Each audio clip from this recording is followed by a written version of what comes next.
guys, good morning. Mag-almusal tayo.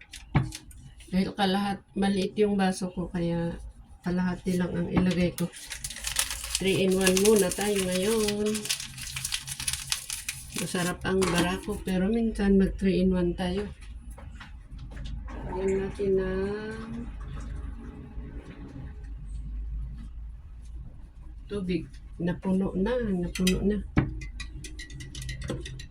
Kalat muna ang aking hugasin ngayon. Saka na ako maghugas naman.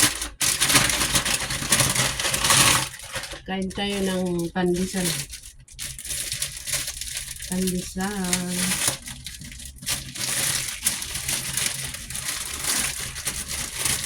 Maliliit kaya dalawa ang kainin ko.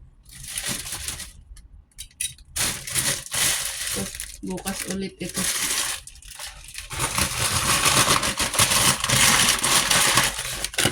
Ayan. Dito ako kumain ng pandesal. Kapag may itlog, nilalagyan ko. Pero pag wala, kinakain ko na ganyan. Na plain. Yan. Tapos hatiin ko itong itlog. Naku, half cook. Paano yan? Nakakain ba yung yung yolk na hilaw? Parang ayaw ko. Hindi natin.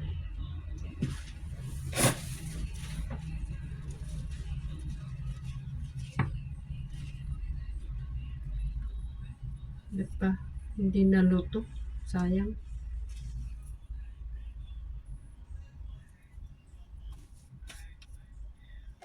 Pero okay lang kasi hindi naman pwede yung minsan hindi ko rin kinakain yung yolk, kaya lang matagal na hindi ko kumain ng yolk. So, yan. Nagkataon ba naman na hindi luto. Yan. Kain na po tayo. Magpasalamat muna tayo. Okay, let's eat na.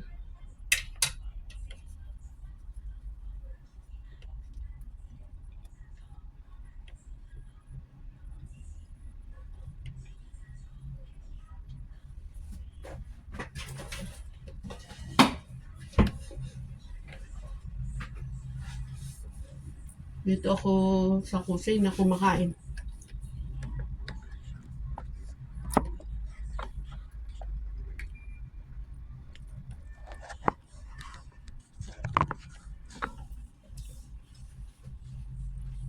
Bye-bye. Kakain lang naman kasi ako. So, okay lang na hindi ko na kailangan pakita. Maraming salamat. Kain din kayo. Sana nakakain din kayo. Good morning everyone. Hello everyone. Good morning, good evening, good afternoon. Bye-bye. Maraming salamat pala sa sa subscribers, viewers, lahat ng sumusuporta. Maraming salamat. Ilan na tayo? 106 na. Wow! Sana madagdagan pa tayo, no? Maraming salamat. Thank you so much.